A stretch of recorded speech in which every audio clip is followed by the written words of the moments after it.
Welcome, everybody. Good to see everybody here today on this wonderful Sunday. Summer's here, starting to get a little nicer if you're in the Northern Hemisphere, but we're glad that you're all joining us here tonight. I am Osa. I'm joined by my co-hosts here with me, Agrabu and Ellipse, and welcome to the 9th episode of the Author Time podcast. This is a podcast where we discuss anything and everything related to Trackmania mapping. With a new special guest every single episode. So first, we're going to have a talk with our special guest, and after that, we're going to be taking a look at some of the new happenings within the Trackmania community, whether that is news or new map releases or some new item sets that maybe you guys should keep your eyes on. And then after that, at the end, we are going to have a Q&A with all of us, including our special guest. So if you have any questions for our guest, or any of us, you can type them now, you can type them at any point, and we will circle back to those at the end, or you can type them then, and we'll be taking a look at some of those questions then. But before any of that, folks, we have somebody truly, truly special in the building with us today. A man who needs no introduction, but I'm going to give him one anyways. He is the latest in a string of Dutch powerhouse mappers that we've had a pleasure of talking with here on the podcast. There's a lot of them. I don't know. Maybe that Max Verstappen energy, just you guys got that dog in you. I don't know. I don't know what it is. But anyways, this guy, he's made a name for himself following the release of TM 2020. He has come from humble beginnings and is now spearheading completely viral mapping projects, and is currently the only person on Earth to hold not just one, but 2 spaces in the top 5 most awarded maps of all time. His ability to bring sensational Trackmania concepts and experiences to life has left tens of thousands of people asking, 1, how does he do it? But 2, what will he do next? Ladies and gentlemen, please welcome with warm arms and a nice round of applause, the man of the hour, the one and only SparklingW. Welcome, man. How are you doing today? Hello. I am doing amazing. I'm very happy to be here. It's been a very stressful time, but it's now a lot more of a peaceful time where we can enjoy the fruits of the labor and have a good time. So I'm happy to be here and talk about that stuff, and also see what else has been going on in Trackmania, because I've not really been following that much. So I think it'll kind of be interesting to see what else has been going on as well. Yeah. Believe it or not, the world has continued to turn in spite of some large event that has been currently ongoing that we will most definitely be talking about here very shortly. However, we usually like to start these things with a bit of a jump back to the past, so to speak. So what I'm going to do here first is I'm just going to look at a couple maps here and give you the opportunity to tell us a little about them. So we're going to start off with Inception from July of 2020. What can you tell us about this map? So Inception is a map that I made pretty early on, so in TM 2020. I actually don't really remember how many large-scale projects there were at the time, but I really wanted to make something that was big, not just like your general cup of the day kind of map. Or I don't even think cup of the day was a thing at the time. I have no idea, but like the track of the day obviously was a thing. People were just making normal routes, and I really wanted to do something different. And I just got inspired by the idea of Inception, where you have a large folding city, and that visual really attracted me. And obviously with TM 2020 we got the reactor boost, which would allow for something like that. And I just got creative and went like, hey, I'm going to make a whole city. And I had no idea about custom blocks or whatever at the time, so I did everything in vanilla.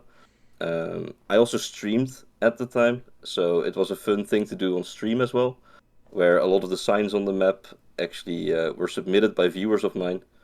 So it was a really cool project to just take on and really look at the possibilities of the game.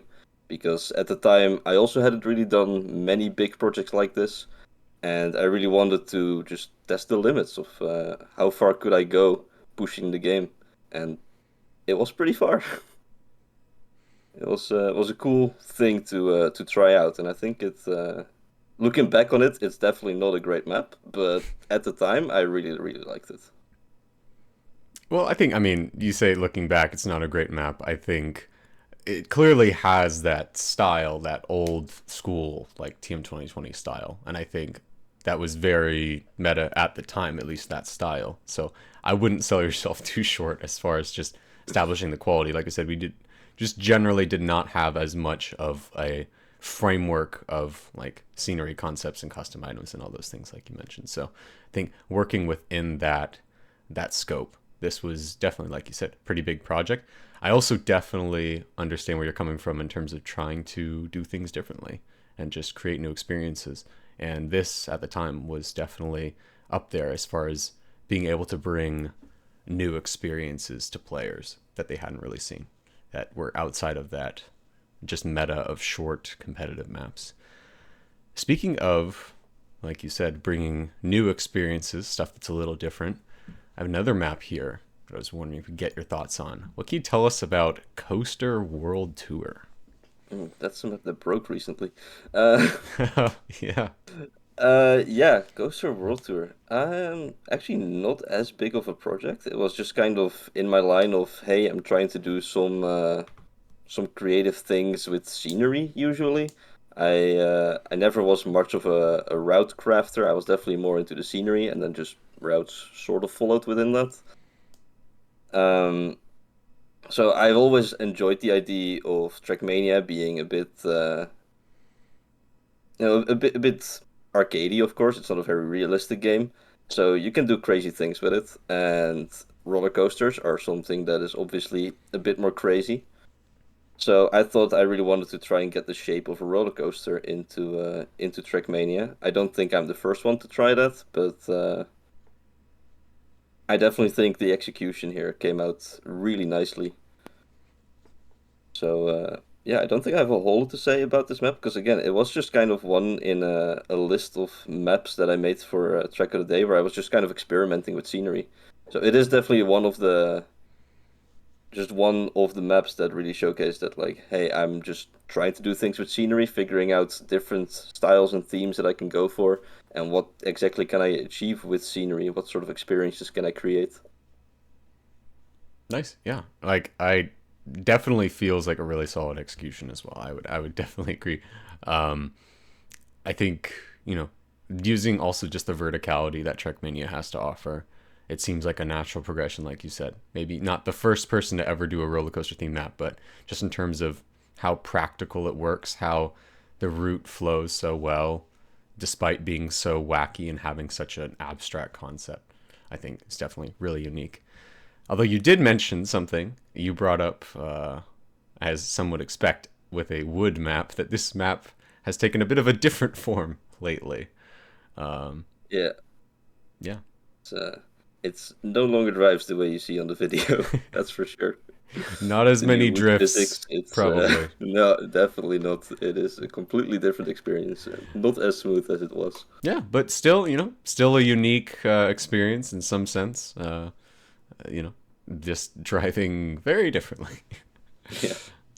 But yeah, so like, really cool map. This is, I guess, a bit more standard in terms of the format of, in terms of the types of maps you put out, as it was more of a track of the day friendly format, and it did end up getting track of the day. There is a map that maybe many people will know you for that you did come out with a little while after this. That was definitely not track of the day friendly. What can you tell us about this map? So this is pretty much where it all began. Obviously, right now I'm very much mostly known for Deep Dip, but not as many people know that Deep Dip wasn't the first of its kind, and that is this map. It is getting over it with Bandit Follies, but in Trackmania. So we aptly name it Bandit Follies ate my checkpoints, because obviously checkpoints would not be allowed on a map like this. And yeah, I pretty much just took the concept of getting over it with Bandit Follies and applied it into a Trackmania map. I realized that's something that no one had ever done before, and I started to enjoy kind of experimenting with different things. Like I said before, creating different experiences is something that I valued, not so much per se just the drivability, but really creating something unique and special. And so I realized, hey, there is no map that is like this, where you have no checkpoints and you just need to climb up. So I got together with some friends I had made from streaming and mapping, and asked them if they wanted to collaborate with me on trying to make something like that happen. And this was the result of that. So it was at the time I had no idea what to expect. We were just making something fun and seeing where that would lead us to. But it actually ended up really blowing up and getting a lot of attention from people, even from big streamers like Virtual, who really enjoyed the concept. So it's from there, it's pretty much history. What happened? Oh yeah, like this definitely, I think it's safe to say this started something that you nor anybody else really expected how far it was going to go. And I definitely want to get into that, and we will be getting into that a lot more with you here shortly. But before we get too carried away, talking about things that a lot of people, want to hear about, I did want to just learn a little bit more about you and your journey as far as how all this started for you. So, when did you actually start playing Trackmania to begin with? So I actually started playing Trackmania really, really young. I was like 7 years old. Um, Pretty much every Saturday, I would go with my parents to my grandparents' house, and we would have dinner there. And we would stay there for a bit. And sometimes I would play on the PC, and they had Trackmania Nations ESWC installed. So sometimes when I would be playing there, I would be playing Trackmania, which was a lot of fun as a little kid, going through loopings and stuff. Was always fun, but at some time we stopped going to my grandparents every weekend, and I kind of grew out of that. And obviously, other things in life took priority. But gaming was still a thing that I enjoyed doing. So at some point, I think I was like 16 years old. I was looking again for a game to play, and I stumbled upon Trackmania. At the time, though, I knew Trackmania still from my childhood, obviously, but I wasn't very familiar with it anymore. It had kind of sunken very far back, and so I didn't really get sucked into the game again. I just kind of tried it a bit and was like, yeah, that's cool, and moved on with other things.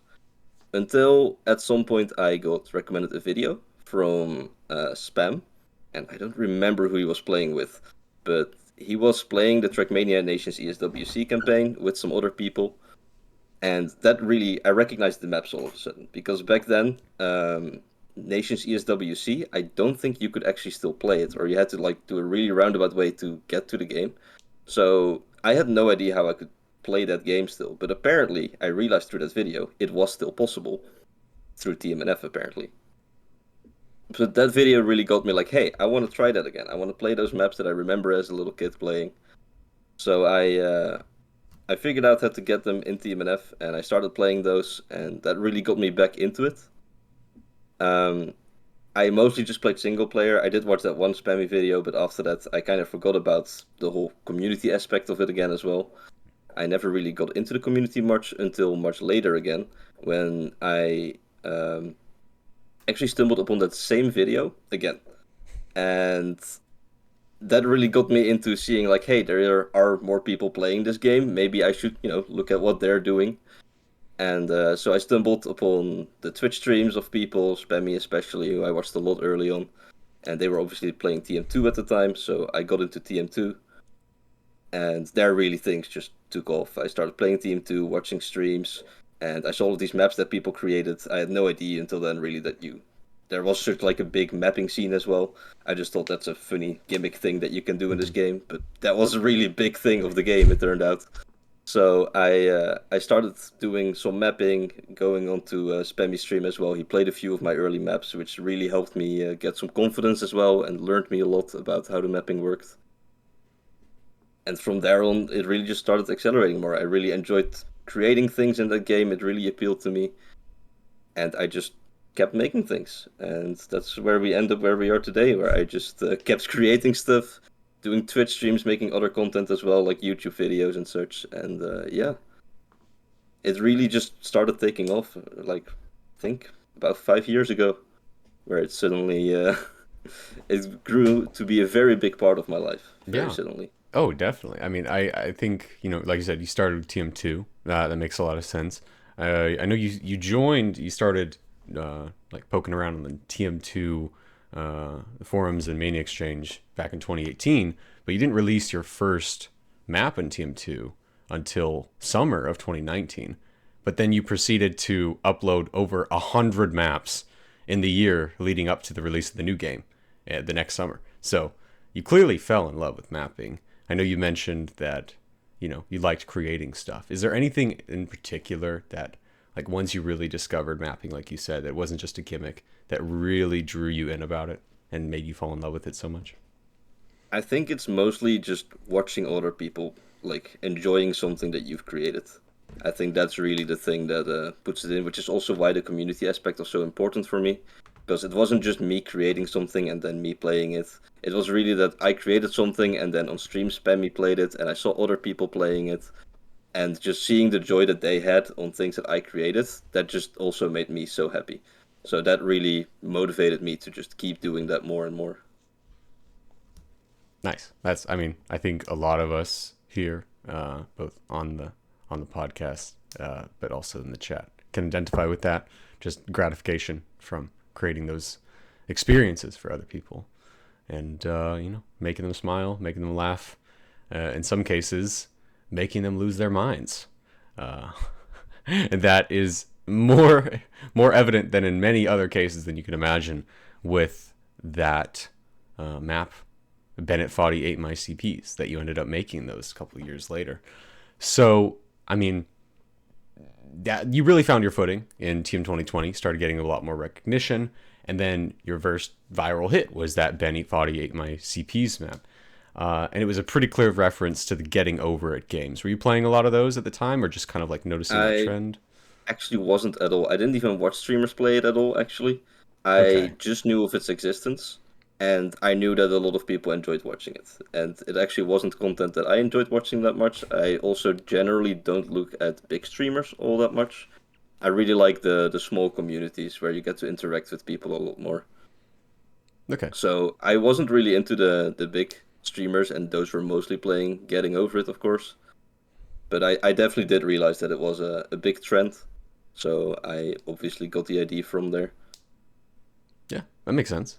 Uh, I mean, well, either way, even without really engaging with that content of those games that much, you clearly implemented it in a pretty great way, even out the gate. It was something you changed later on with the other iterations of the series, but it captured a lot of people's attention. Nonetheless, it got a lot of attention and, definitely got the ball rolling with all of these things that people now know today with the other installments. I did want to ask you about the rebranding because you started fresh with Deep Dip as its own branding, as Getting Over It. Bennett Foddy at my CPs was not really its own brand, so you decided to move forward with the Deep Dip as its own thing. Where did that come about from? It was mainly just trying to really capture in on the thing growing as big as it was. Obviously, the first one was definitely meant to be a full reference to the Getting Over It game. But we did kind of want to, once we made a sequel, not just stick to that same thing, but kind of branch out and make it our own thing.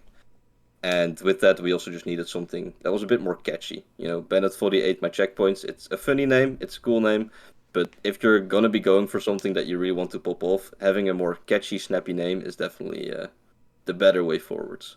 And where'd you get that name from? It's actually from a clip from Carpe Nostra playing Bennett 48 my checkpoints. where he falls down and he mentions like, "Oh no, that's a deep dip," and it's a very funny clip. And I think we some have viewers that are like, clip right "Oh, you have here the clip ready? Oh, let's for go." the viewers that haven't seen. Oh no, that's a deep dip. Oh no. Oh no. Help. That's a deep Oh, dip. right in front. Oh Wait, no. were you the guy? I saw you! I saw you on my screen, bro! For like a split second. I think I saw you. I saw you. That's a deep dip. Did you drop to 2? Yes. Oh, Yeah, okay. Classic clip from early era of the deep dip lore. Carpa Nostra, also known as Azio. I think he's rebranded since then. But yeah. We should be good on that clip because that's copyright free music. So, but yeah, I mean, I think that was a really great idea, rebranding with a catchy name, and I think it's one of the many good decisions that have been made in terms of bringing this project forward and really expanding its prowess and its reach and its scale. So, after all of that, that was one of those decisions you made to move forward and make a new map with Deep Dip 1. And Deep Dip, the first Deep Dip map, broke some pretty insane Trackmania records. I mean, this map went pretty viral in the community, as you could say. The Bennett Foddy 8MyCP's map, I should say. It went pretty viral as far as Trackmania is considered. But Deep Dip really got the ball rolling and going truly viral on Twitch itself, with Virtual becoming the #1 English streamer when he was playing it. That was a major record for Trackmania. There was also YouTube views totaling over 2 million and Twitch clips totaling over 18 million views.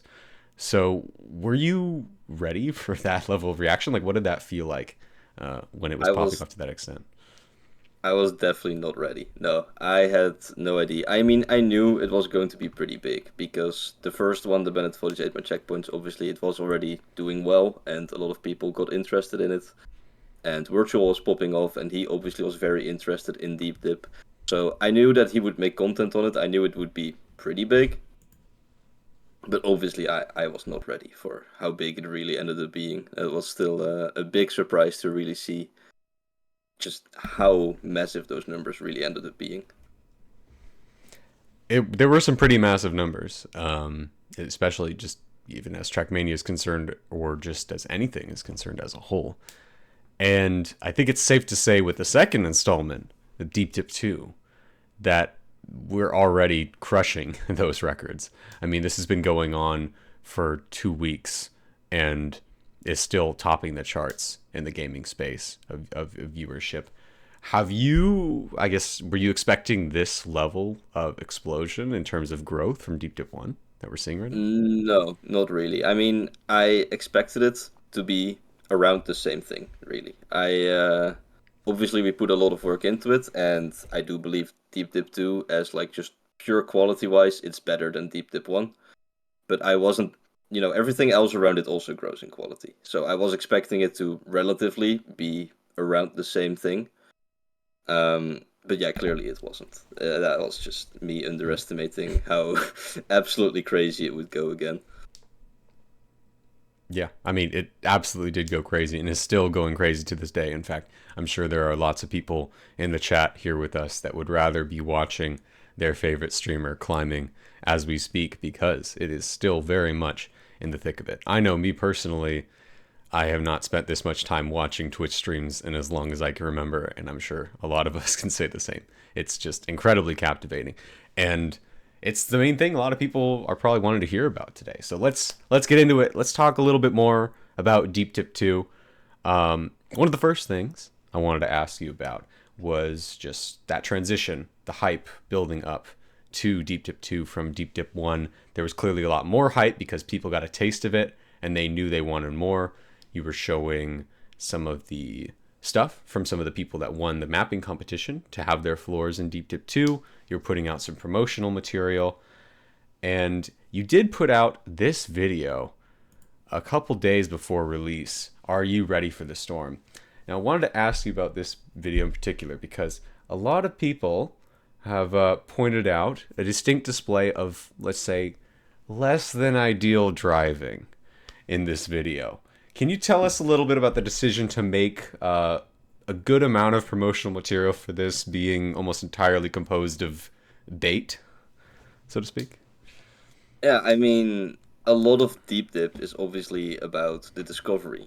We all see these players driving up the tower, and every section they need to figure out how to do it. So if you're gonna go out and put out a trailer, and you just put in the tricks in there, then people are going to already know things from in advance, which is something we didn't want. So we decided to just drive all of the little bait things on the actual map and kind of see if people would fall for it, see if they would get baited by it, or if they would realize like, hey, these things aren't actually in the map.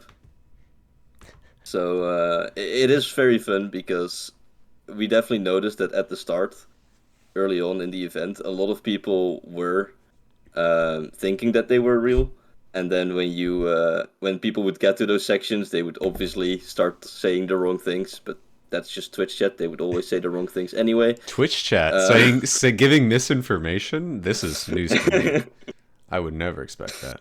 But obviously, the trailer helped out a lot with with spreading that misinformation. So it was really fun to see how much people took the information from the trailer to heart, and then spread that everywhere. But yeah, it is indeed all bait. All bait? Maybe not all. Yeah, Maybe well, I not mean, all. Yeah, some of maybe it not, is driving things incorrectly. Some of it is driving the wrong way on the correct route. But there are some instances as well of showing just, recovery routes and stuff. Mm-hmm. Something that is meant to be driven in a certain way, but maybe is misinformation in the sense of, this is not how you progress. This is just how you're getting back to something else. But, even those recovery routes, when you're driving them, they look like a legit aspect of a trial map or an RPG map. And I wanted to ask you a little bit about the recovery routes, because with the larger scales of each floor, along with like the new method in which the floors were stacked, Deep Dip 2 definitely has a higher fall risk than any of the maps before it, because there's more space, there's more opportunities for errors to lead to much bigger consequences. So it's definitely clear that this iteration of the series had a much higher emphasis on those recovery options and really flushing them out, which was probably a pretty unexpected aspect for a lot of people. So can you just tell us a little bit about the process behind building those recovery routes and the mindset and developing and balancing them? It's mostly been done very on individual basis. So every mapper, of course, within their own floor has parts that they know you will fail in certain ways, and they will know the risks of certain parts and know how hard they are. So with that, you can already balance within your own floor, like, hey, this part is really hard. If you fail it in this way, you should reset to this point. So a lot of it was already done beforehand. However, after we stacked up all of the floors together, there were obviously some points where if you would fall down from a higher up floor, that the person below that, you couldn't have known beforehand that there would be a fall in that spot. Mm-hmm. So afterwards, we had a couple of people, I think it was mainly Dundi and Jaka, who kind of went through a lot of the things where they would just add some extra routes, or at least say like, hey, you need to add something here to catch people. And give them back to at least a bit of a fair point in the map so they can keep progressing. Yeah, that definitely makes sense in terms of having individual people, balance it, but then getting all that extra feedback within the mapping team to hopefully bring it to a much more well-rounded place.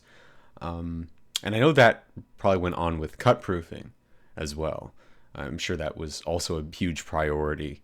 You clearly took a lot of consideration with the rules to prevent certain cuts from being possible and certain things from happening. Shout out Whiskey for sticking to the rules for his mapping stuff. Besides that, the team clearly put a lot into that.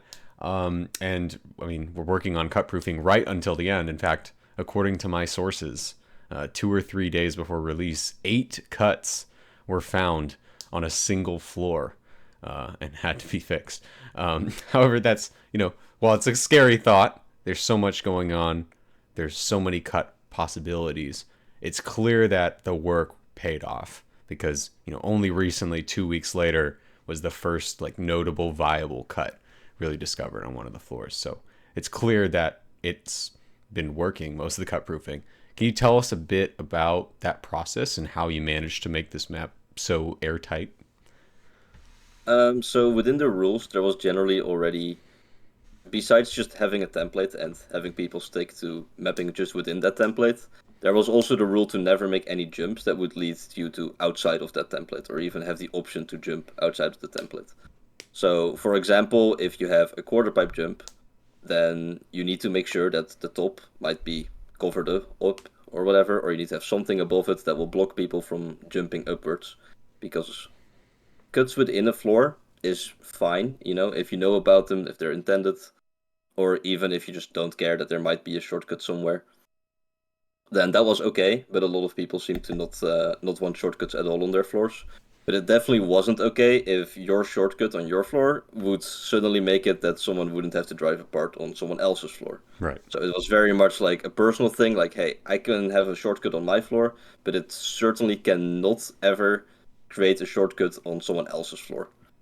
So it was a very individual thing already within the rules. But obviously afterwards there were definitely still more shortcuts found that did end up creating things that we didn't want. We have Kubas as the main playtester. He's, I think, pretty much the best player we have on the team. He did also finish Deep Dip 1.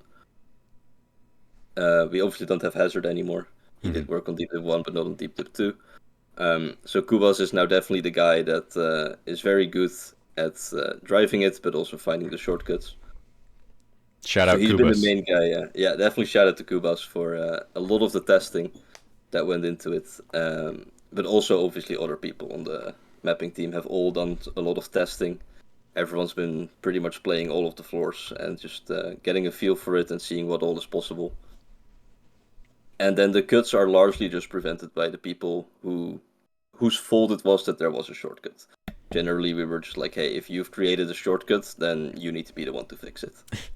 That's also it's also been a general rule for me, is that I don't like having people work on floors that they didn't create themselves. I really like it if people can be fully responsible for their own floor. So I generally want people to just fix things on their own floors and not on someone else's floor.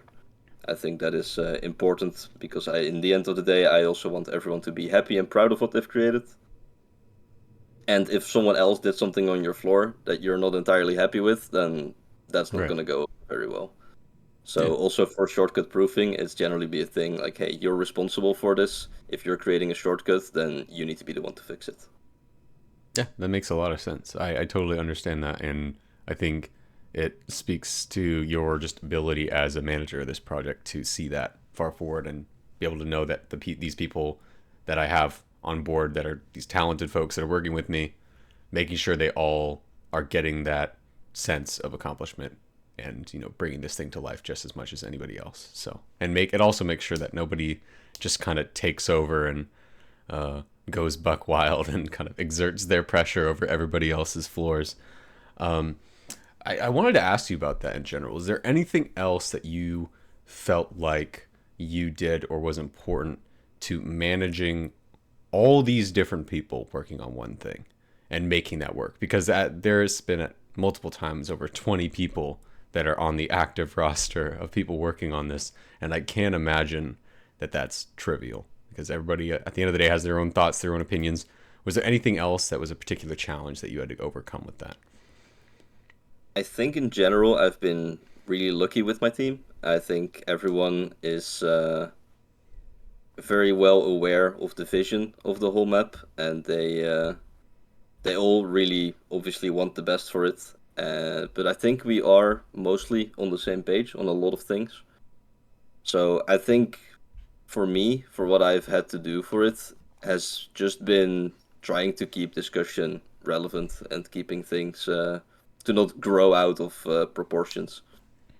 People can have some idea and then roll with that idea, and then within a few people they might have started a whole discussion and had a ton of ideas, And then at some point, you just kind of need to call it quits. Like, hey, we have more people here, and we need to all agree with this thing.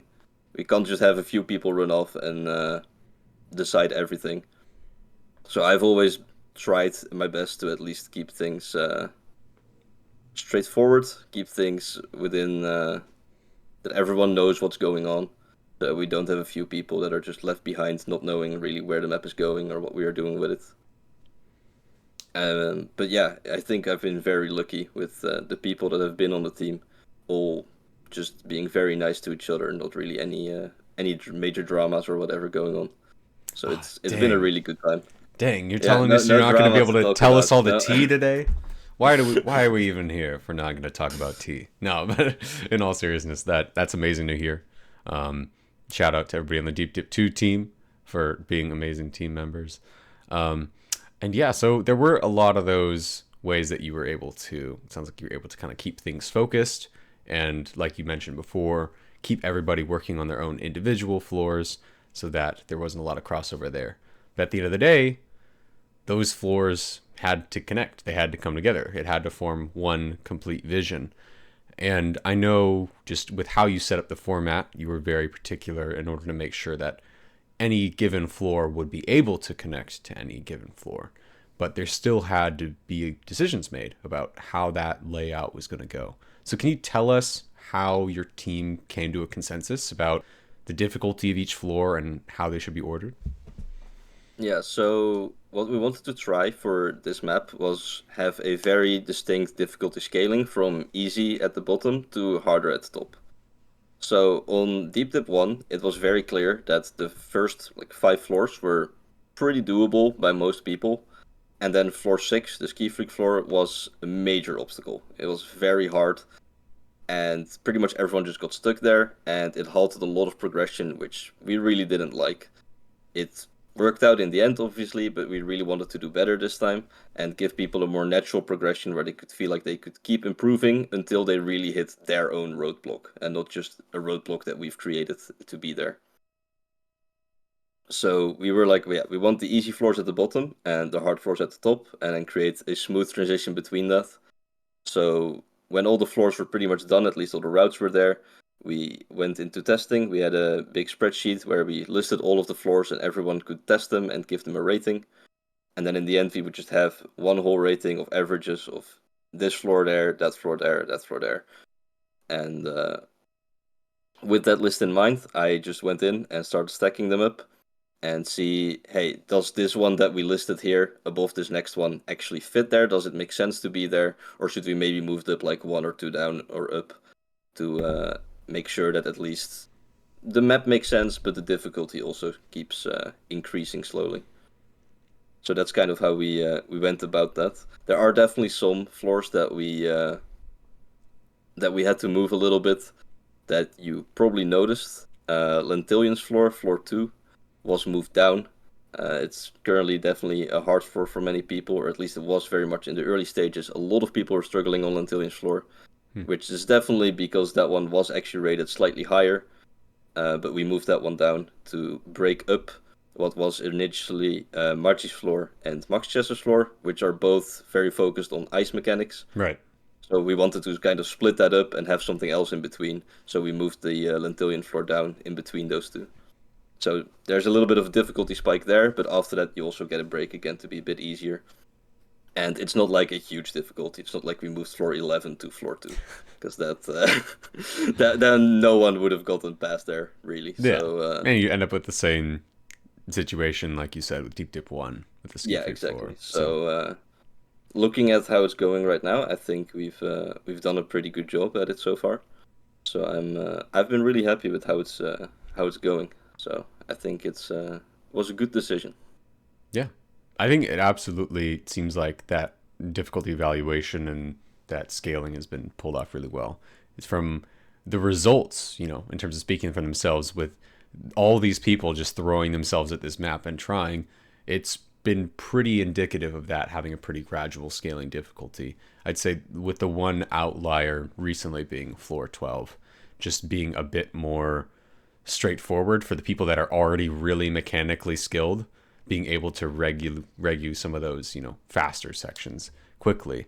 But aside from that, there's been a very gradual progression, and it makes it also more exciting to watch, not just from playing standpoint, because it's not like if you are just watching somebody, they're going to just breeze through something that would be really easy later on. Like there's actually building tension the higher they go up in that sense. So it's really great to see that. I did want to ask, you mentioned, go ahead, Agra. Yeah, sorry. I wanted to ask a little bit of a follow-up, actually. Uh, for the difficulty, were you all taking into account not just the actual mechanical difficulty of floors, but the difficulty of learning the floors? Because, like Oso said, something like what we've been seeing with floor 12, it seems like the mechanically good people are having, like, able to more easily learn that, and then, like, Plax's floor having a lot of free block stuff and interesting tricks and stuff. Was that, like, part of the process as well?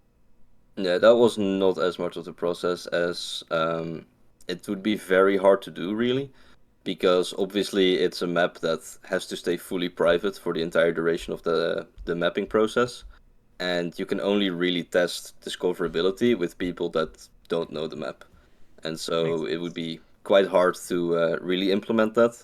I will also say that with the recent floor 12, if we're talking about that one, um, it is indeed, of course, it's a lot easier one for the top players like Bren, like Hazard, because it's a much more traditional style, which they are very good at.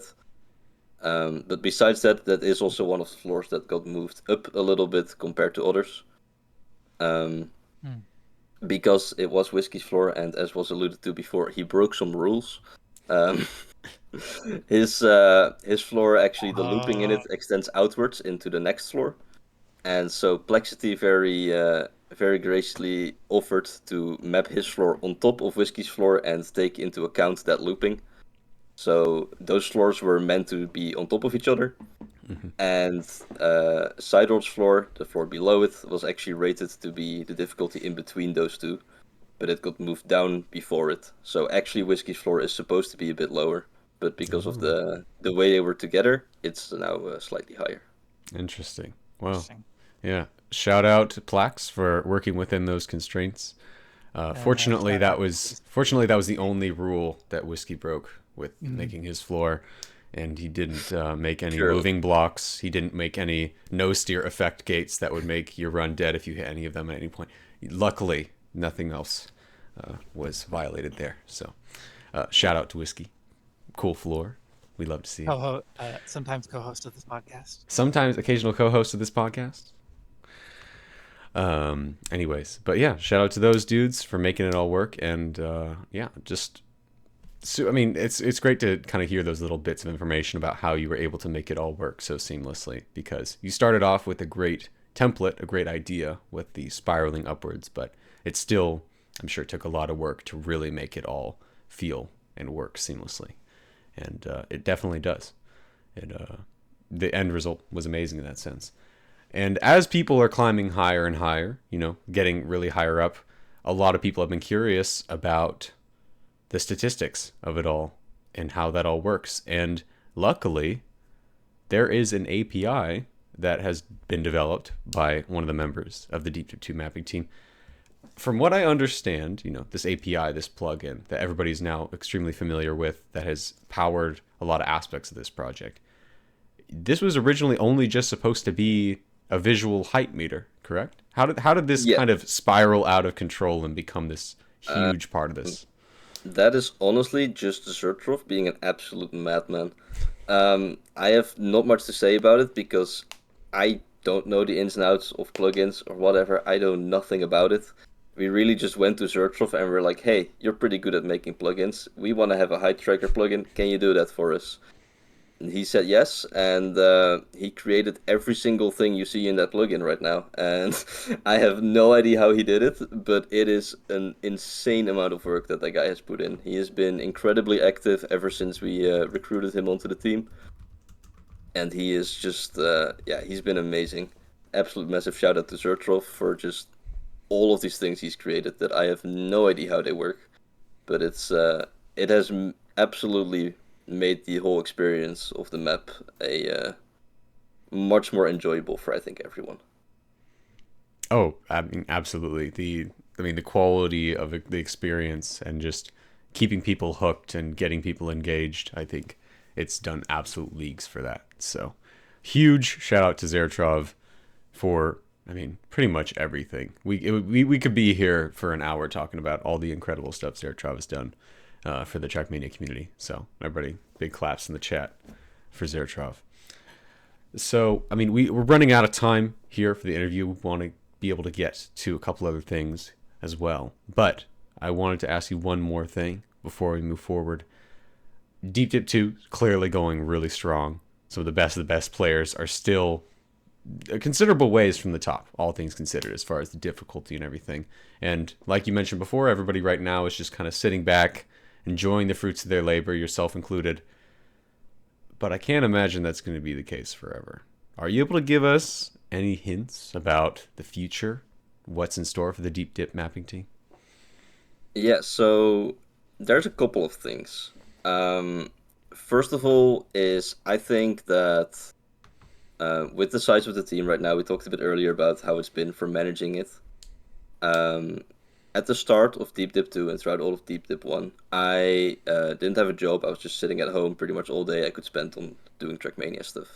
However, halfway through the creation of Deep Dip 2, I actually got a full-time job, which means that I have a lot less time to be able to do all of the things that I wanted to do for it. And so we're kind of looking to sort of reform the team a little bit and make it more like you would imagine a company where you would have, I will be at the top, but there will be a couple of people that will be more directly below me to take decisions out of my hands and be able to go over specific things more directly without everything having to go through me immediately. So that is one of the things, and with that we will probably also try to actually set it up a bit more like an actual mapping team, as you have, other mapping teams as well. We're currently just kind of known as the Deep Dip Mappers, but we would like to maybe have a bit more of an actual name than that, and with having an actual name and being a more of a team like that, I think we also might be able to take on other projects. So if people on the team want to maybe work together on making things like another trial map, not per se just these Deep Dip style maps, then they can also do that within this space. But there aren't any plans for that specifically, like there's no trial maps or whatever from the team in the work. But we are looking towards the future for other things. Obviously, we want to keep on going with Deep Dip. Deep Dip 2 is such a massive success that a Deep Dip 3 surely should be coming. So that will definitely happen, but it might be a bit far in the future because at the moment we are possibly looking to create a bit of an easier experience again, as a lot of people want to catch in onto this hype of these tower maps, but maybe don't have the skill that Bran and Hazard and Elcon and such do. So we are going to go back to our roots and look into creating a Bandit for these 8-man checkpoints too. No. So that could be very interesting. Take everything we've learned over these years of creating these maps and see if we can implement that back into our origin and make a bit more of an easier, approachable map for everyone to enjoy this. So that is, I think, the thing we're focusing on first before we move on to a Deep Dip 3.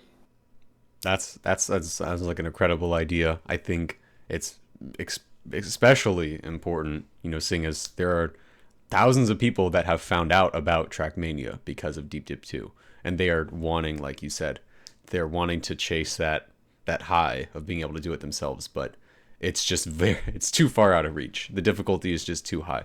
So I think it's a great idea, and I'm sure everybody will be here for it. For that, Deep Dip 3, and anything else that you got coming down the line. I really appreciate you telling us all about this and everything else. Everybody in chat, if you have any questions for SparklingW about Deep Dip 2, about anything else, or just anything for us to discuss, we are going to have a live Q&A here very shortly. So go ahead and drop those questions now or at any point, and we'll be circling back and answering some of those questions here very soon. But for now, for the time being, we're going to take a look at a little bit of mapping news within the Trackmania community. So we got a couple things going on outside of course, Deep Dip 2 ongoing. We have XP Evo 2024. The map request is still open. The deadline at the end of this month. So if you're looking to make a longer competitive mixed stadium car only, they are specific to that. So don't be throwing all your rally car gates in there. This is for stadium car competitive maps for XP Evo. If you have a map that has been sitting on your hard drive for a while, or if you're looking to cook up something new, you've got until May 31st to submit. We've also got the MTC for this month. For May 2024, and the theme is budget build. Build a map with a display cost of 2,000 or less. Some of you non-scenery enjoyers may already have done this and have a map ready to go that has no scenery. Maybe you could just submit that. But, ideally, they're probably looking for, creative use of not having a lot of display cost on your map. So, go take a look at the MTC and see if it's something maybe you want to jump on. Also, probably not as involved of a process. If you're not placing as many blocks or items, then maybe it won't take you as long. Maybe it can be a quick little challenge. So, and then our last little bit of mapping news from the last couple weeks is there is a new mapping team actually on the horizon called Eurus Mapping. I'm not sure. Apologies if I'm mispronouncing that, but shout out to Eurus Mapping Team. They're going to be doing some new stuff on the mapping scene, so we're going to see what they're up to. You got the name of members here on screen. I'm not going to read them out because I'm going to horribly mispronounce multiple of their names, unfortunately. So, but shout out to these fine folks over at Eurus Mapping. They do have a Discord that I think one of our moderators can link in the chat. It doesn't look like they have any socials or any other forums or anything at this point, but I'm sure those will all come into existence at some point. And in fact, as far as what Eurus Mapping has been able to do, we have seen a collab from them come out recently. So we're going to get into some recent map releases, starting with this one from the Eurus Mapping team, specifically D. Dala, Neuro, and Svensens. Breathe. Anybody want to say anything about this map? Agra, Ellipse, any thoughts? I'm gonna force the Ellipse guy to go first because he's the one that put it in here. Yes. I saw Svensson map this. I was just blown away by the scenery, to be honest. So I just thought this was the first map I thought about when we were putting maps in. And after this was released, I got to know there's also a mapping team, so it's news. Yeah, the video. The atmosphere is pretty incredible. Really just vanilla plus scenery. Continuing to see this even halfway through 2024, people pushing the limits of the type of atmosphere that you can generate. We've gone just so far from a couple years ago, just placing absent-minded scenery towers, and now we're just seeing these really complex environments that are being generated, and with a really solid speed tech route to boot. Just really, really great map out here from these folks at Eurus Mapping. Anything else? Anybody else wants to say about this one? I've only seen the video, but me, I love a good flowy speed tech, and Sven is absolutely skyrocketed with his scenery. Honestly, it's really cool to see. True. Oh yeah. Sven's is actually killing it. Definitely check out this map here called Breathe. Another map we got here from Baxi. It's a shorter grass map. Kind of little huntable mini. I guess you could call it a mini. It's kind of like right on that edge of being a mini or not. But It's a really clean mini. scenery. Really, really cool map. Anything you want to say about it, Agra? Yeah, I mean, I liked it enough to feature it. Uh, Sorry, I'll try and talk a little bit louder too. I think I've probably just kind of been quiet recently. Anyways, this map is really fun. I hunted it for a good amount of time, I mean, like half an hour, something like that. It's really nice. It's got good flow, good nice little like simple scenery that looks really nice. Uh, the end has one little part to it that's a little bit annoying, but like that's not too big of a thing. And it's really cool. This guy Baxi is actually a TM2, I think, Valley player. He says in the description for his other map. Uh, and he's come back to the game, put down another map as well. So this is his second in this game, and like seems like he's picked up right back where he left off. Presumably, I don't know how he's mapping before, but mapping good now. Oh yeah, definitely hit the ground running. Smurfing a little bit on the new mappers in the community here, but yeah. So if this guy isn't on your radar, definitely give him a follow and check out this map. Backseat with a banger. Burst. Another map we've got here we're taking a look at is a full speed map from Invin. Sorry if I'm uh, pronouncing that incorrectly. Cold Brew 2. Anything anybody wants to say about this one? It's in the fill video. This one was a hard one. Yeah, that's. I tried to play it yesterday. Is it? Did not manage to finish it. It's basically a ski freak style map, I would say. But it's also like what Intex usually makes, like the full speed transitional type of map. Yeah, you can see like there is actually some thought put into this one Oh yeah. when, yeah, with the route. I mean, scenery too looks amazing. Yeah, Definitely cool. one of those for a lot of people at least, not all, but one of the award for watching somebody else play it type of maps. Yeah, Love a good platform wall ride.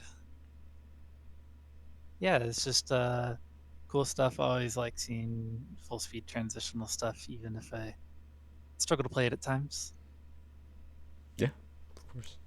And this has its own appeal as well of being able to just one shot. If you're not the type of person that is able to really push yourself to battle for records, just learning to get through a map all in one go and being able to have that sense of accomplishment of just doing it all in one. This is definitely one of those maps that can be really satisfying to do. You So can satisfy your fearing fill without having to actually do a full fearing map. exactly, mm, a 50-second fearing instead of 10 minutes of fearing. But yeah, so shout out to INVNE. Again, apologies. I am not aware the best pronunciation for that name, but with Cold Brew 2. Really cool map. And also then, from the Eurus mapping team, right? um, is If I remember he? correctly, your screenshot. It could be the case.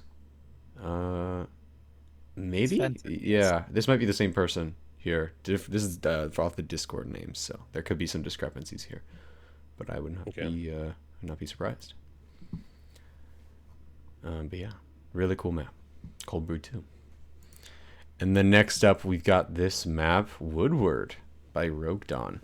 Little mixed map with some transitions. Anything anybody want to Classic. say about this one? Yeah, classic Road Dawn speed fun things. You know, good, fun, simple map. Just really wanted to highlight it because Rogue's one of our admins, but hasn't been around as much, so it's good to see him making and releasing something. And it's for the same reason that I did not put Deadfish's map in here because I'm not happy that he's back, and I don't want to talk about his tracks at all. Yes. I think he doesn't even want to talk about his tracks. I mean, we obviously, I mean, I was like the one person that was open to before we got going today. I said I was going to talk about his new map. I'll censor myself because he specifically detracted and said I should not be showing it on stream. So I'm not going to be doing that. So please do not go check out Deadfish's new map. Do He not basically forced Phil to use absolutely shocking and disgusting language to describe the map. do that. Disgusting. Yes, I agree. You know. BBB map. But anyways, yes, this is great to see more from Rogue after his hiatus of sorts. So another banger, definitely worth checking out. Woodward by Rogue. And then the last map we have on here, a little bit of a change of pace, but nonetheless incredibly relevant. We have Deep Dip Kekel edition. For anybody who is not a part of the Trackmania United States Discord or has seen any content surrounding it, Kekel is a semi-weekly event that they do over there in which everybody builds an entire map within 15 minutes and then they hold a tournament where they all play on it. But this time around, sometimes there's some new themes, and this time around it was everybody builds a floor in 15 minutes. And you see that we had, I guess, what is this? 18, 19 floors at least. So quite the clusterfuck of sorts on display, but nonetheless, definitely worth checking out, I'm sure. You can see here, this is what they were able to put together. I'm sure it took a little more than 15 minutes to actually stack them all. And probably not as flushed out of a Trackmania experience as one of the Deep Dip maps. But nonetheless, probably worth a laugh, and maybe you'll actually have some fun on it. We have a couple people that have passed it, so definitely not as challenging of an experience. So if anybody wants to see what some of the not as best mappers in the world can come up with almost no time, take a look no further. Deep Dip Kekel. This is the we have the easy version of Deep Dip 2 at home. Yes. Deep Dip. Yes, we have Deep Dip at home. Definitely. But yeah. So that's what we got on the mapping front. Shout out to all the mappers who are continuously putting out amazing stuff. There are other maps to play, even now. If you don't want to play Deep Dip, you can play some of these maps. Can I just say one thing real quick? Yes. I want to give a little shout out to Buoy Mark, which is a map that I did with Omkez. I didn't put it in the thing because I don't like putting my own maps in there, because then if I was like, oh, hey, check out this really cool map made by me, it just feels wrong. But it is a cool map. Omkez did a really cool scenery and intro for it. So check it out. Check it out. Buoy Mark by Agra and Omkes.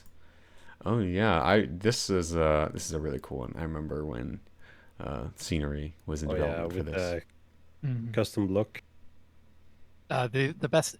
This map features the best custom block of all time, right there where that flag was at the end of that sausage. I asked. I basically had a very tight window that I needed the car to be able to come out of that transition in. So I asked Ellipse if he could make a custom block that was a normal straight sausage block, but with about like 5% of the border cut off. Just 5%. And shortened and like shortened so that there was a little bit of extra. So the actual like grid mode apex is like where you're driving here, but you had him cut off an additional little bit off of this block you're currently driving. I'm actually a little bit wide of it right now. If you keep it going, I'll tell you about how long it is. Just like frame by frame for a second. Back a few. It's really like not that much. I literally just needed it slightly more open. I'd say like there, from the back wheel, if you went across to there, that's where it normally would have ended. Wow. A couple feet, just a couple feet difference. Well, Yeah. this is truly, This is And Ellipse is a polish. really This is good. polish, ladies and gentlemen. You know. Ellipse is a really good guy, and I Oh, try yeah. to deliver you absolutely perfect routes down to the minute details that nobody will ever Mythos. Yeah. notice. Hey, I mean, Ellipse is definitely putting in the work, helping out with a lot of maps. So shout out Oh, our boy. Ellipse, what was the other block that I asked from you recently that was also stupid? I actually have the Blender file open. I can do something really fast. Oh Let's yeah, see. actually I do. If you send it to me, I can show it. I think I remember the thing that you're about to show right now, because it is Yes. once again just the stupidest ask Oh, of what? of one of What the is best item this? makers in the game. What is this? What is this? Basically, he had two. He didn't. Okay, so in the way to many sets, there is those decals at the end of the block where it transitions over to the road tech, and Agra had two of these together. Uh, So so I he had a didn't want the black decal. line across the Yeah, a middle, black line. So I just and combined them and gave him and this block. and yeah, so that was again very good, very important ask from Ellipse. I utilize my resources wisely. Okay. glad to hear it. So what I'm hearing is for anybody in chat right now, your DMs are open Oof. and you will make anything for everybody. That's what I'm hearing, correct? Yes, I will set up a Fiverr. Hey, honestly, that would pop off, I think, if True. you did that. People would I- indulge in that. I'm out of free request. yeah. Now But I will Agra- deliver coupons. coupons. Good. Yeah, we'll start Yeah, raffling coupons. off Ellipse item coupons here. That'll be part of our revenue stream.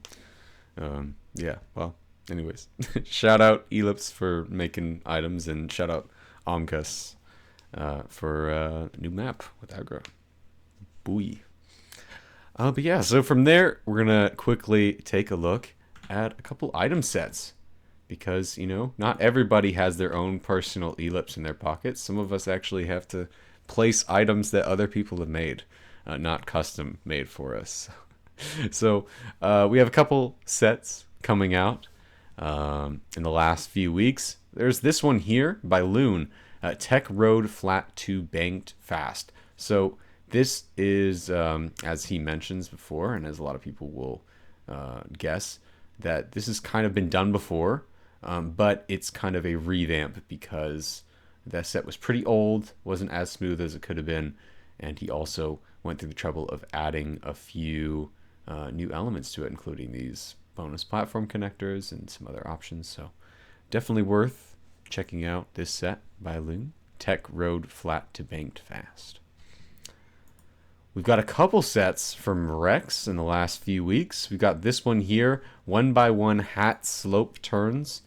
A lot of way too many and other sets don't include 1x1 curve variants, and so this is just one of those sets that is aiming to fill in those gaps, specifically with these kind of slope to slope variants and like slope to flat, flat to flat. So yeah, really cool stuff.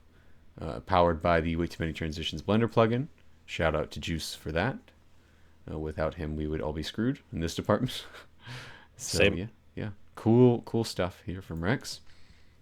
I've got another one from Rex as well. This is ground specials. So for different surfaces, including penalty, and we got some penalty checkpoints and penalty start and finishes, as well as these other variants for specials that you can place on multiple surfaces. So nice set here.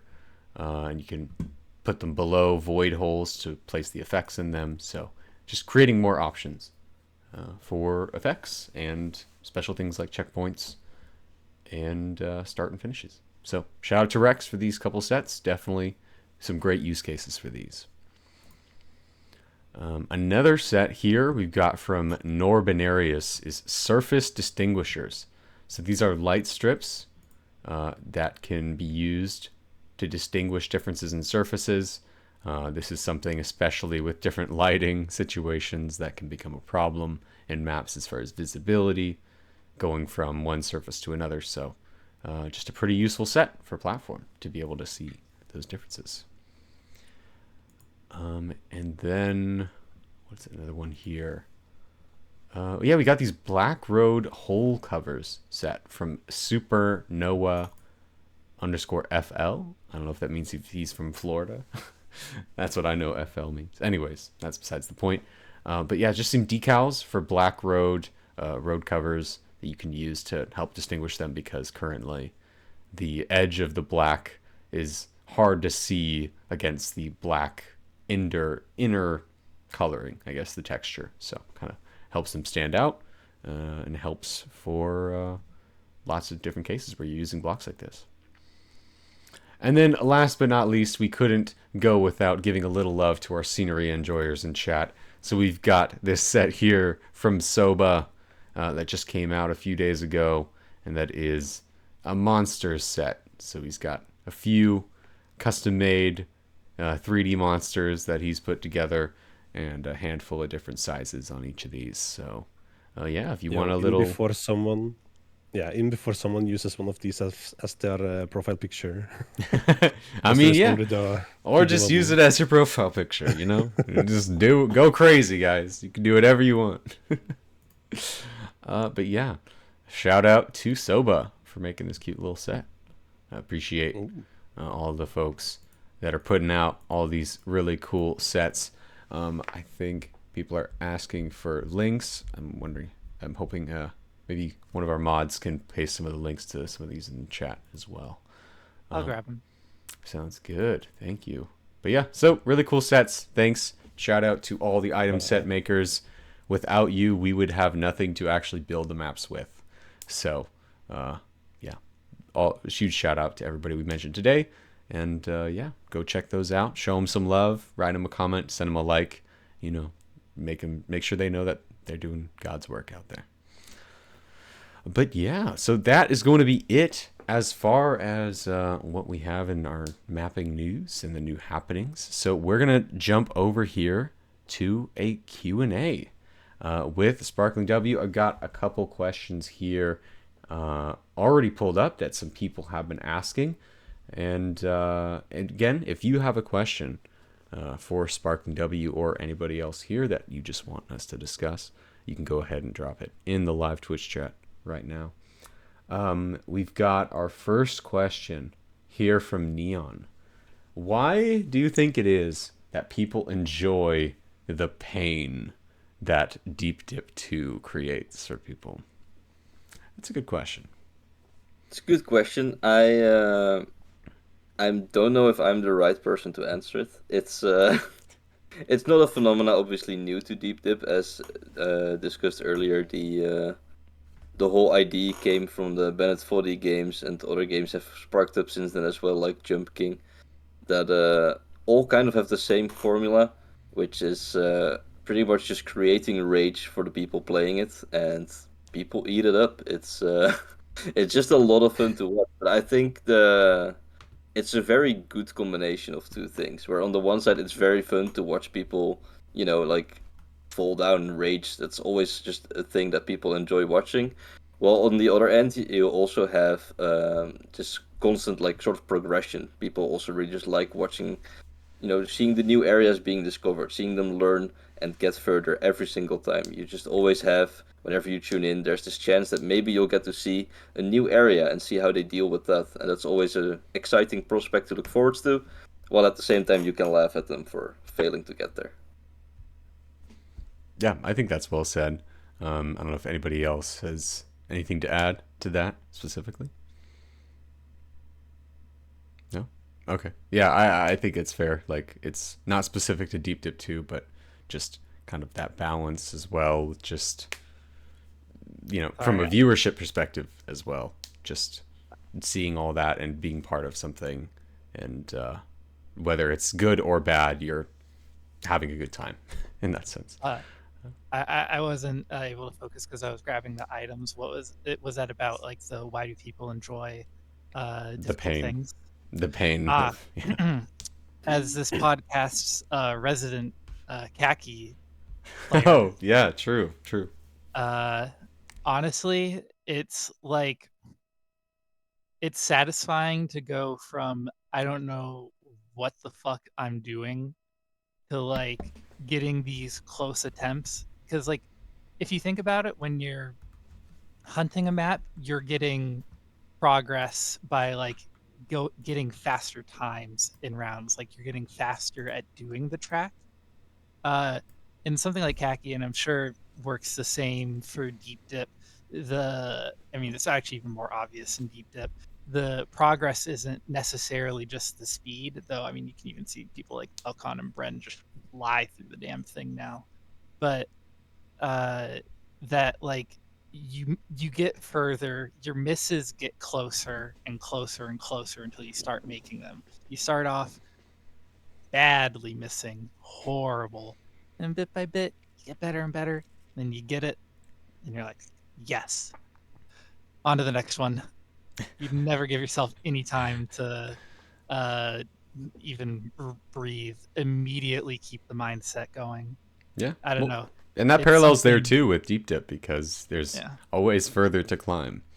Unless you're one of the very few people who actually gets to the top. At the end of the day, most people are going to have their own set of goals, and it's just going to be to climb further.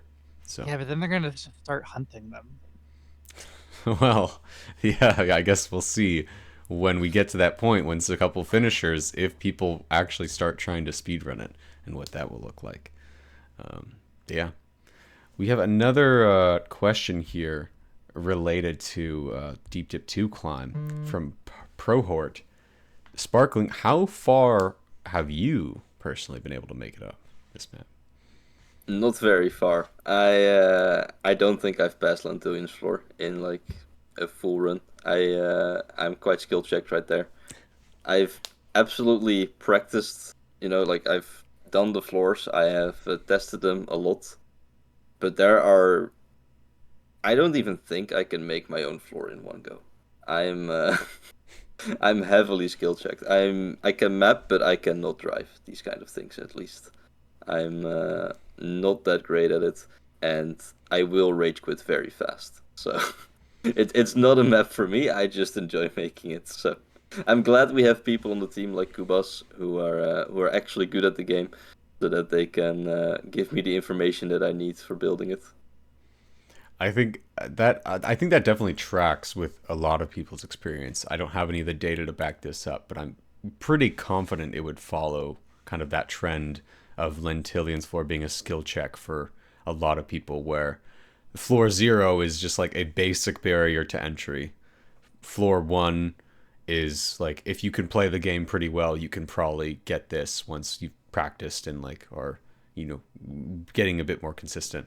But Lentillion's floor is really where it's like, okay, do you know how to do some precise tricks? Do you know how to do something where it's not just a matter of like driving well, but you have to release at the right time, you have to angle yourself the right way, like, and do it consistently. And I think a lot of people probably really hit a wall at that floor. So I'm not surprised that it's the same with you. I feel like I would probably be in the same boat in that department. I'm sure a lot of people in chat kind of would hit a wall there as well.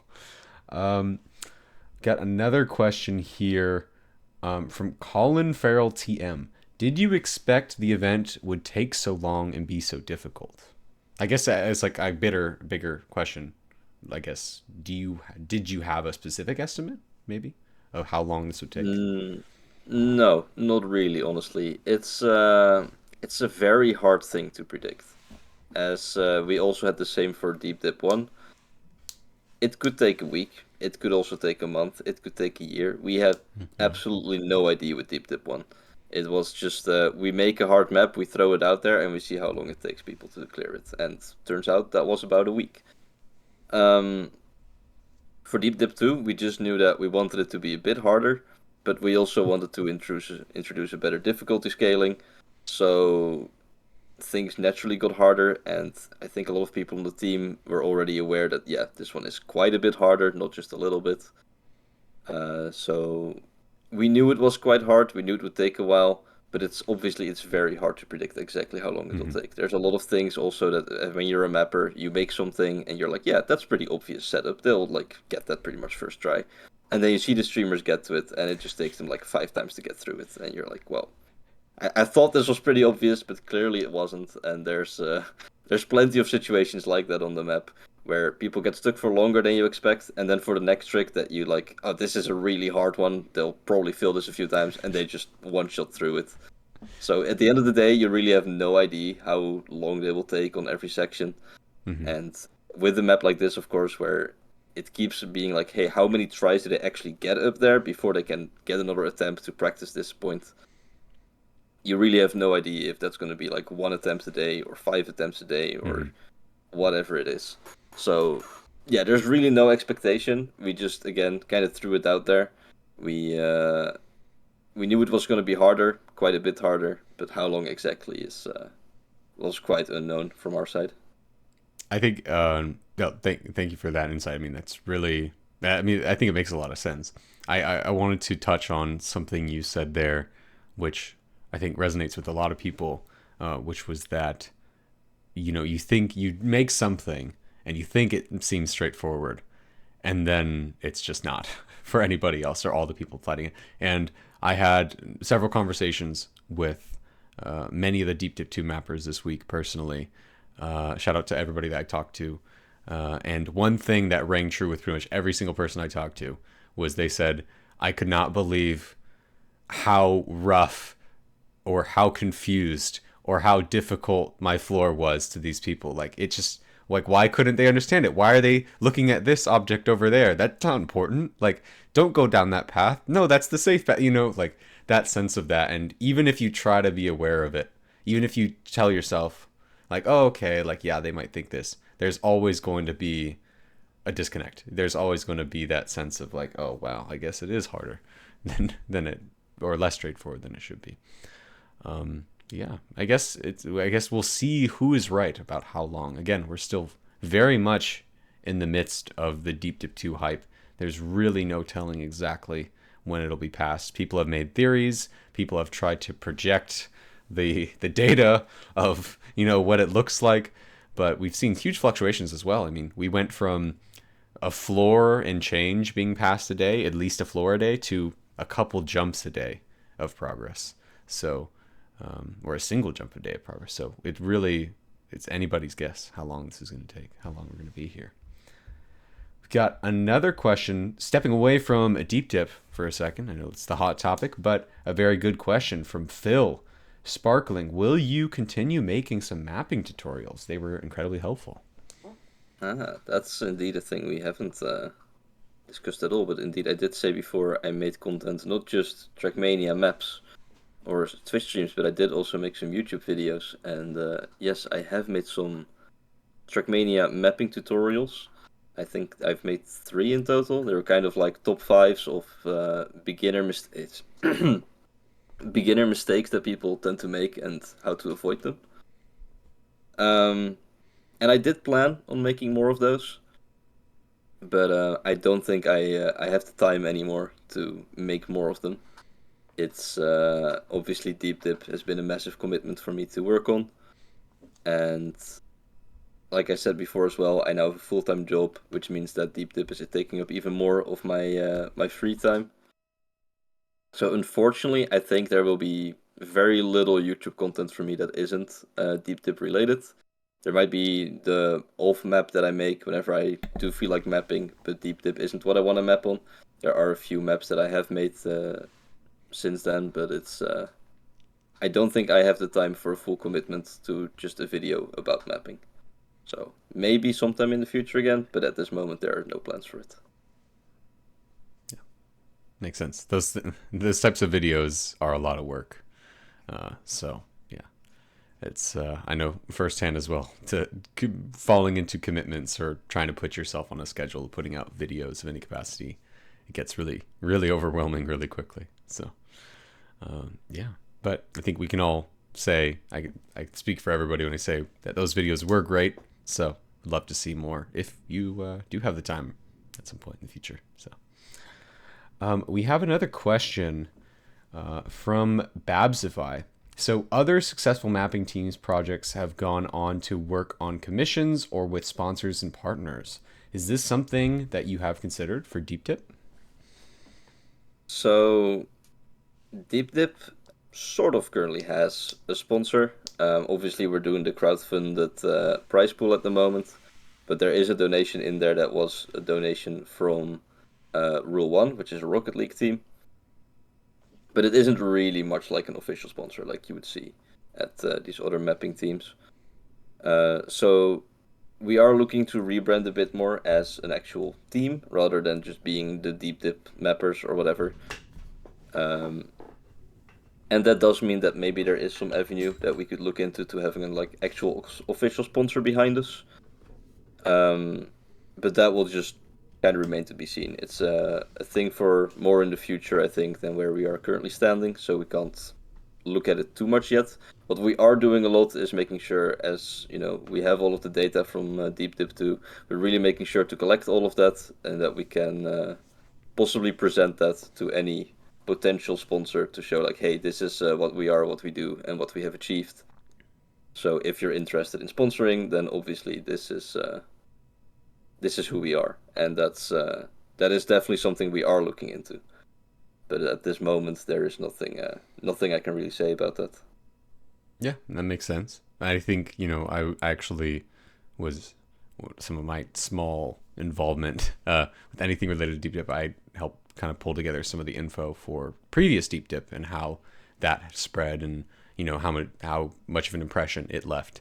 And I think it's safe to say, even though Deep Dip 2 isn't over, that you're already crushing all of those numbers. So in terms of being able to bring something to the table with sponsors as far as, hey, this is a big deal, I think you guys definitely have a handful of things to pull from in that department. So, if that's something you end up doing, definitely wish you the best of luck with any of those deals.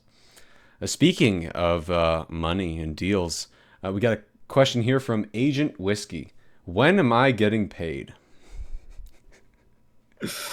That will be at the end of the event, I presume. It's we're obviously currently collecting money on two different spots. We have the Matcherino page for the crowdfund for the prize pool, but there is a second donation link you can follow for our GoFundMe, which is specifically for the team, where you can donate, which will eventually be distributed between all the members on the team, everyone who's worked and helped out with the project. And these donations will be open for the entirety of the event. So after the event is done, then we can look at everything that's in there and distribute it among the people. Sounds good. Yeah. Is there any form I have to sign so that I'm on part of that payroll too? Just kidding. No, but that's so great to see how much the community has come out and support, both in the supporting of the team to make stuff like this happen in the future, but also just the prize pool in general. It's clearly grown to such a phenomenal heights and is still growing. So shout out to everybody that has made Deep Dip what it is and contributing to all of that. It's pretty incredible stuff. Talking a lot about Deep Dip here, but Mr. Umkis has a very good question. Any solo maps coming in the future? For me, I have a solo map that's currently in map review. It's not doing too great though. Wait, map's not doing great in map review in 2024? It can't be. Can't be. It's I obviously, like I said before, I don't have a whole lot of time anymore to work on anything outside of Deep Dip, but sometimes I do have this mapping itch where I do want to get something else out than just mapping for that. So I have jumped into the editor every so often, and there are some projects that are going on, some that are very long term and no idea if they'll ever finish. But there was one recently that I did finish off, which is just a pretty basic kind of fast road grass map that is fully with vanilla scenery, where I played around with the rally. I think Rally update gave those scenery blocks with the cliffs. I made yeah. a lot of the scenery with that, with the cliffs and the castles, of course, as well. Cool. Um, So that one's in map review, but not live that on one TMX. is in map review, but not live on TMX. No. Okay, well, you heard it here I, first, guys. It's coming out soon on TMX, so go over to Sparkling's TMX, hit him with a favorite, so you get notified when he puts that map out. We've got another extremely important question from Sir Bougie. Do you like sparkling water? And if so, what is your favorite type of sparkling water? So I don't like sparkling water. That is maybe a shock to many people. So that's a fun thing to discuss real quick because I obviously my name is SparklingW, and it makes sense that the W would stand for water, but it doesn't. The W actually stands for absolutely nothing. I just like the way that in English you say W. That was a fun sound to me, and I put it in my name. And I put sparkling in front of that for some reason. I don't really know why. And then later on, I learned that sparkling water is a thing. That's a thing in English. And so people started calling me sparkling water, and I did not intend for that to happen at all. But now I just roll with it. But I actually don't like sparkling water, so So that's an interesting piece of trivia as well there, because a lot of people would think that W is the suffix, that your name like would just call you sparkling, and then just W is the suffix. But in fact, sparkling is just a prefix. You just threw that on there because you just felt like it. So your real shortening of your name is just W, yeah, correct? So people should just be yeah, calling you W. Okay, that's yeah, that's a really. pretty cool name. That's a pretty cool name. W's in the chat Considering for the W, guys. Come on, we love to see it. W for winning, just look at the deep tip numbers. W never taking an L. Yeah, we love to see it. We got another question here from Prohort. Talked a bit about Deep Dip 3, taking the next step from Deep Dip 2. I know it's a little far out, and he said there's no, of course, real plans. But do you think it will go way harder than Deep Dip 2? Or do you think this is more the limit of players' mental? I think that Deep Dip 2 is really pushing the limits of how hard a map like this can be. I think you could say like, hey, maybe it can be slightly harder, but at some point you're reaching into the levels of maps that are just basically impossible to beat. Right. Or at a level where just no one is actually going to dedicate that amount of time into it without some serious motivation or some really long time and dedication actually to it. And for an event like this, obviously this one is already taking quite long. And if it really starts taking too long, then people will really lose interest. Obviously, at the end, there will be a big hype again if someone actually finishes it, but there will be such a long period in between that won't be that hype that it's. I don't think it's healthy for the format. So I think Deep Dip 2 is definitely hitting the limit of it. And so when we're looking at a Deep Dip 3, I would most likely say that it's more going to be somewhere in between Deep Dip 1 and 2 rather than more difficult than it. Yeah, I think that makes a lot of sense. I think people, it's really easy for them to, especially watching some of the best players in the world who have spent thousands of hours playing this specific style of Trackmania or, many others. And they just say like, yeah, let's just make it way harder. It's just, or, just watch people play in one go on Regu 1 through 10, floors 1 through 10, and they're just like, yeah, that's just easy stuff. They're only now getting to the hard stuff. It's easy for them to lose sense of that difficulty and really how hard this is to do. It kind of has a follow up to that. Something else I wanted to ask you was just from your perspective, from all of this going on, what could you personally say do you feel are some of the biggest misconceptions about the map in general? I mean, yeah, I think we're touching upon the biggest one there is just the difficulty.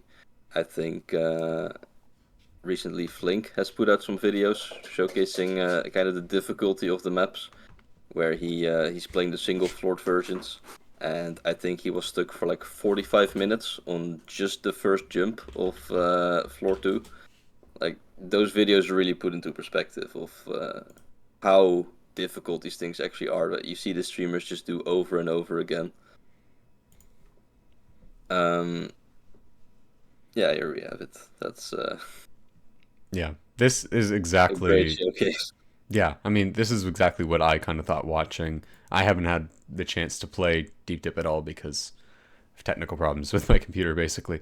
But this is basically when I was watching, I was like, okay, yeah, floor 2 is where I would really start to struggle. As somebody who's played a lot of Trackmania, I just know like these are the types of jumps that are not going to come naturally unless you've really practiced a lot of this style before.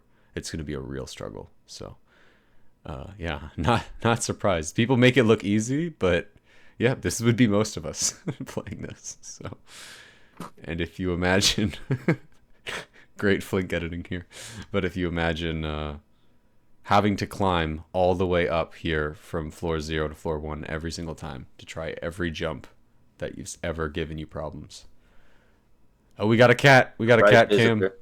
We got a We have a visitor. surprise visitor. Oh my goodness. Wait, I can Also a little bit bright, I think. We can have a slight pet intermission here. Let me make myself a little bit less bright as well. Pet Cam. What's your cat's name? Her name is Oh, yeah. Kate. Oh, Ah, nice. look at the camera. For our audio only viewers, we are showing our pets right now and you are missing out. Shout out to the pets. Hi, Kate. My dog is waving hi to Kate. Kate needs to be a little bit careful right now because she recently pulled something in her leg and could no longer walk very well. So she's currently getting some painkillers for that. So she really likes walking on my desk as cats do, you know, walk in front of your screens, over your keyboard and whatever. But at the moment she still tries to do that and then stumbles and just lays flat on my keyboard. It's even worse. So So I guess the natural follow-up, has she ever made you accidentally Control Z while in Media Tracker to lose hours of progress? luckily she hasn't. Okay, No, alright. she's been pretty good at not doing that, but she definitely has made me miss a lot of things whenever I'm watching streams. So, you know, whenever I'm watching Deep Dip streams and then someone falls and I have no idea why it happened because my cat was standing right there. That's that has certainly happened. That's awesome. I mean, in terms of another question here that we had about Deep Dip, there was apparently a pretty scary situation following the snow car update where a lot of technical things started going wrong, including map load times of over like 30 minutes in some cases. Can you tell us about that situation? Well, the snow car update obviously had a couple of things. The map load times were already, I think, decently substantial. Once the whole map was just put together, just whenever you had to load into it, it would just always take forever. I think at some point, for every update we were doing, when people had to reopen the map, it would take like 15 minutes to open the map. So it's that was definitely a hassle. But luckily, we that was at the point where we didn't have to do a lot of updates, or it was largely a few people doing a lot of different things at the same time, so that they could just load into it once, do all of the different updates, and then upload that new one. So there wasn't too many issues with that, but it certainly was annoying. I think the more major issue that came from the update was, of course, the wood physics, which changed a lot of things about the map. The floor that people are currently getting to, the Plexity floor, that one has quite a bit of driving on wood, and it had even more before. It has been reworked quite a bit since the update to to fix what had been broken by it. There obviously later on there was some fix where you could have your maps be in the old physics, but we were too far already with fixing it at that point to jump back to a previous version where you wouldn't have that. So the map does have the new wood physics now, and the map is made for that at this point. But it definitely was something that caused a lot of delay for us moving forwards. Yeah, that makes a lot of sense. I mean, especially, aside from those delays and the technical problems, even just what you mentioned about the map taking 15 minutes to load, even when it wasn't bugged or filled with duplicated items or any other things that were going on. Yeah, that's very reminiscent. You guys had a throwback to 2021 when we all had to, plan our entire daily schedules around when we opened the editor if we had a couple custom items in our folders. But yeah, wow, that's Dark Ages. that's a long load time, 15 minutes. So wow, you needed to shift this flag 1 meter to the right. Okay, guys, give me give me a few. um, yeah, I guess another question we had as well. So that even 2 weeks later, we're still finding out about new hidden messages and secrets and Easter eggs that are within the map. And multiple deep dip mappers have confirmed that there are still undiscovered secrets that are yet to be found. So, are there any Easter eggs that are undiscovered that are on your radar that you know of that you could give any hints about? I'll actually say that there are a lot of things in the map that I have no idea about. I am obviously I'm in the lead of the project, but a lot of the mapping of the team I've just left to them. I've tested the maps that they work and that they're fine, but besides that, a lot of the things that they've added in I might not know about. So there's definitely a lot of Easter eggs in there that I actually have no idea about. So at the moment, I actually think everything I know about has been pretty much found out, as long as it's within, of course, the discovered areas. Okay. So some mappers might still be looking forward to things, but I at this moment have nothing. So I might also get surprised by some some random thing popping up somewhere. Yeah, I'm sure. I'm sure we all be. We'll all be when those do come out. Yeah, that's really cool. That's really cool to hear, and I'm not surprised to hear that you're not aware of everything, especially with all the mappers having so much autonomy on their floors. I'm sure there's lots of little secrets that are gonna stay hidden that only one person knows about for a while. So, we had another question here from Saitor LD. Great question. So Deep Dip had like one different person on a voice line per floor, and the direction with the voice lines and kind of the lore and the progression of the storytelling and the voice acting definitely changed.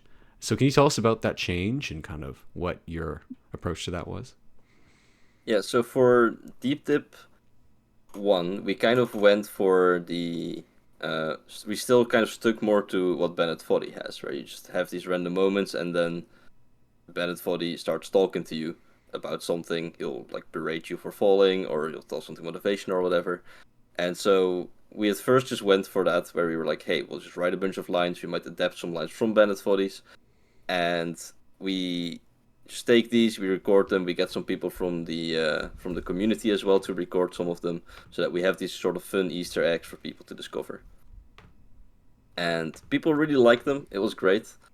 But it's also obviously a lot of work to get a lot of different people on these things, and it wasn't a very cohesive thing. So for this one, where we wanted to really upgrade the whole experience, we wanted to go for something that was more cohesive throughout the whole map. And Valen, I believe, came to me for it, where she had a few voice lines on Deep Dip 1, and pretty much everyone was very impressed by her with her voice acting on those few lines that she did, and she wrote them as well really well. So we were more than happy to have her on board for more voice lines on Deep Dip 2. And then she put a ton of work into really writing every single one of them, and kind of even write them as a story as you progress through it, give these lines through it throughout the map, Oh wow. all the way to the top, to really create one whole part of it that you can get through. So So that's pretty much all Valen's work. oh wow, yeah, I didn't realize she also was kind of doing all the writing and the structuring of all of that as well. That's really cool to hear. Yeah, Yeah, shout that out was Valen. yeah, definitely big shout out to Valen for that. She did. She's kind of nicknamed as the voice of Deep Dip now. With that, that's she's done a fantastic job with that. So it's really great to have had her on board for that. There's obviously also the other thing, which is the subtitles, the title gags that are in the plugin. because I think those also deserve a little mention, because we mentioned before of how crazy Guy Zertroff is with that whole plugin. Mm-hmm. And you might be like, well, you know, he added in those voice lines, but surely he didn't record all of them. Well, he did. And he also wrote all of them. He just sat down in an afternoon and he Oh wrote my God. all 400 of those title gags, and he recorded all of them, and then used an AI voice changer basically to There are give them the voice that we know now. 400? Yes, there's 400. You can find them in the in the plugin. There's a collectibles tab. You can go collect all of the voice lines or all of the title gags. There's 400 of them. I actually have I'm gonna fall down a lot. I have a little bit of trivia from that as well. Apparently, when they were doing when him and Valen were working on making the AI voice thing work correct, apparently there was an instance in which about like a third of them would start to pronounce the D sounds as geese as is G sounds. So that's what, if anybody has run into as far as like Easter eggs, geep gip, that is what that came from, because a lot of voice lines would come out as geep gip for whatever reason. So yeah, we got one more question I had from chat here. If you had one more week for Deep Dip 2 release with everything you know now, is there anything that you would have changed? Interesting question, but I don't really think so, because the funny thing is that actually 1 week before Deep Dip released, I was on holiday. I I left for holiday to England for 1 week, and then I came back on Monday, and that Friday would be the release of Deep Dip. So really, that last week was not much for me already. I had pretty much already made sure that everything was as done as possible before I left, so that it would all be going smoothly afterwards. So I'm sorry, obviously you're there were still a telling me few small things. project but, management and you're done on time? That's weird. I don't understand. I mean, we took our time, you know. It's not like we held on to any deadlines until we called that date, the May 3rd, and at that time we were pretty much already, you know, ready for it to ship almost. So it was very minimal at that time. We really wanted to make sure that everything was done, everything was good before release, so we wouldn't have a stress at the end, and just we could take it easy. So I could go on my holiday, and it would all be easy. The only thing I did still have to do was put together a trailer, which I did as I came back from holiday on Sunday. I put together that trailer on Monday and Tuesday and released it on Wednesday. So that was the last final time crunch I had to do. The So I last guess bit of if I had misinformation.